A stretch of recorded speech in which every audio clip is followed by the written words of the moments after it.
just read an abomination of an article from liberal propaganda outlet TVO called Marketers Tell Women What They Should Want to Be.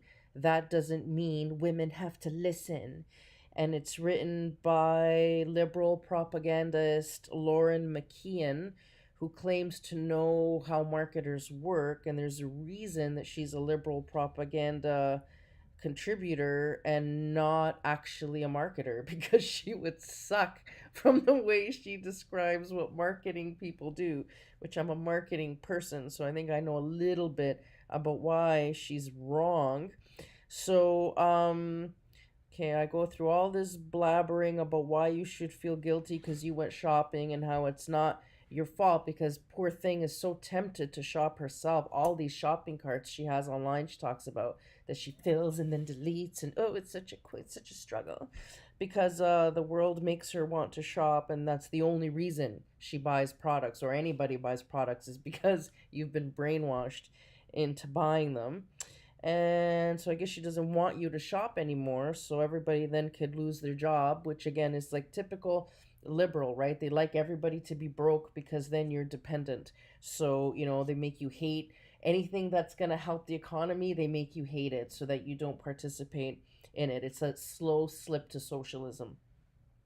She's, by the way, the digital editor of The Walrus and the author of F Bomb Dispatches from the War on Feminism, and it's published by Goose Lane Editions. So, as a marketer, she says that we tell women what they want to be. That has never worked in sales for me ever in any industry I've ever worked in.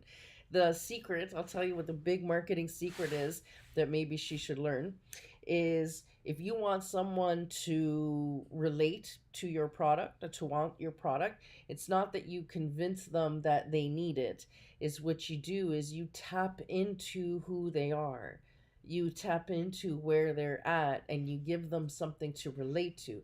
So you're not, and the whole focus of business is, again, it just shows how little this person knows. The whole point of business, of the free market, is to find a need and to fill that need.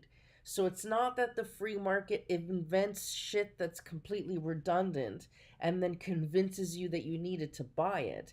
It's that the free market senses something missing that would make life easier or more convenient for people, and they create that. So the reason people want to buy it is because they need it.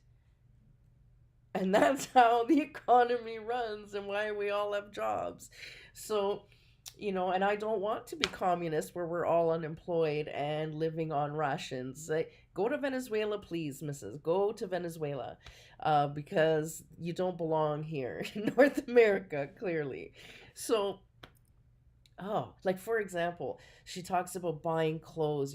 I just recently bought clothes and I took advantage of Black Friday sales to do that.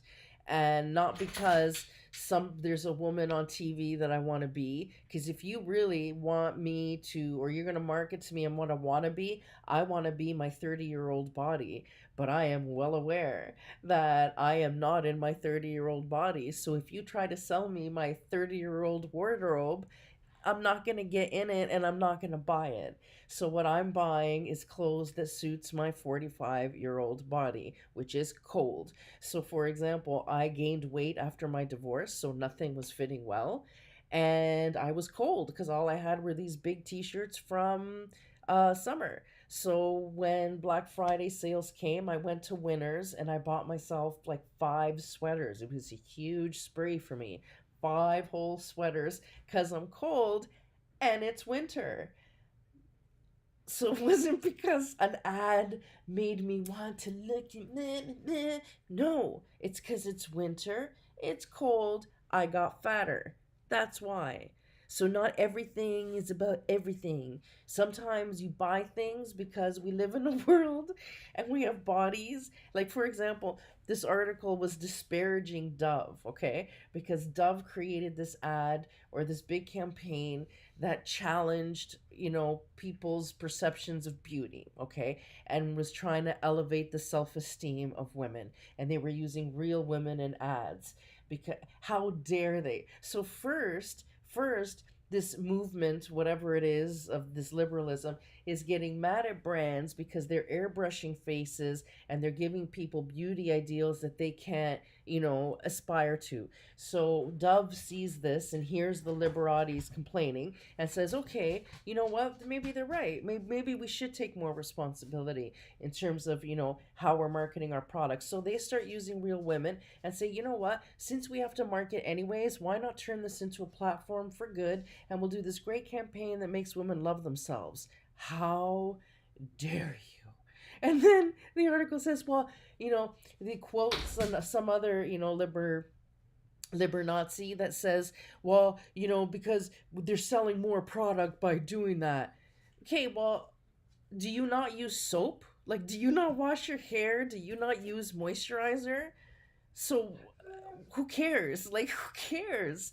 Who cares? And as a matter of fact, if they're a brand that's going out of their way to make women love themselves, don't they deserve the extra sales? Like, shouldn't they be rewarded? Aren't you always telling consumers to fight with your dollar? Aren't you always saying that? So shouldn't we be giving them more money since they are a brand that's using real women and not the airbrush thing? Like, what? Are you always going to be mad? Doesn't matter what a brand does. So I'm telling you, they're full of shit. And TVO is full of shit for spreading this shit. This economic anti-positivity movement where you have to get mad, disparage, and be suspicious of every single thing that you see TV do, or every single thing a brand does. Let's look at it from a lens of negativity and suspicion, and because that's what we do now. You know you're a real feminist when you're mad at things that are feminist, because we're so feminist we're even mad at feminists. Like, seriously, seriously. And these drivel that these liberal propaganda machines are spewing, because here's what makes me sad. So there's some woman out there like me who gained 30 pounds and could use a warm sweater, who's now going to read this article and then spend the rest of her day judging herself because she wants to be warm. Stupid. Stupid. So please understand that liberal propaganda exists and is created to make you feel guilty of your lifestyle, guilty of your comforts, guilty of things you want in life, guilty of having any kind of aspiration at all about anything. And everything they do is created to shame you for living your life.